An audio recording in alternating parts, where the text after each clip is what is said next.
Republican governor of Massachusetts just blindsided Trump with surprise act of defiance.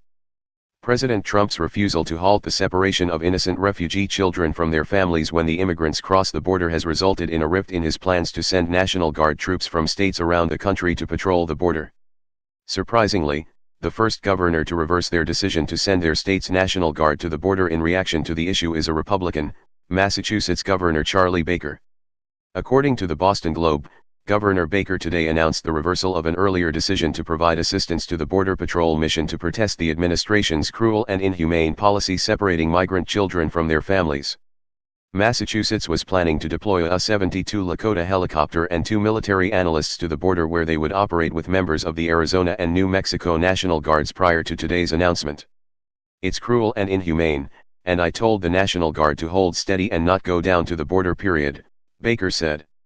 "So we won't be supporting that initiative unless they change their policy. Border security is important. No one disputes that.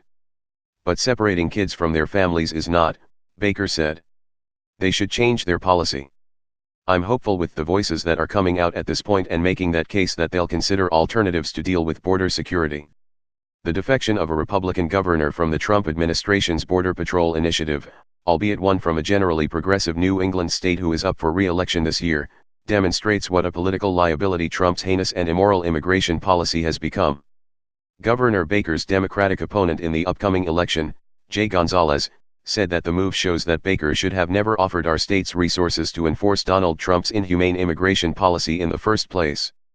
"Trump's actions at our borders make it clear that we cannot trust his administration, now or ever," Gonzalez said in a statement. "It isn't enough for Charlie Baker to say that he won't send our resources to the border to help Trump today. Governor Baker should be clear that Massachusetts will never be a partner to Donald Trump in enforcing his racist immigration policy." With all 47 Democrats and both independents in the Senate supporting the Keep Families Together Act to stop the abhorrent practice of family separation, the political pressure is on for Republican senators to choose between continuing to support the president's evil immigration policies or risk the extensive political damage that will come if they oppose the bill. With religious leaders universally condemning the policies as in direct opposition to their teachings despite the Bible verses spouted by Attorney General Jeff Sessions, public sentiment has quickly reached the outrage level. Every minute that Trump refuses to accept defeat and end what is essentially the kidnapping of children from their families damages the standing of Trump and the Republican Party in the eyes of morally conscious citizens in this country and further erodes the reputation of the United States around the world.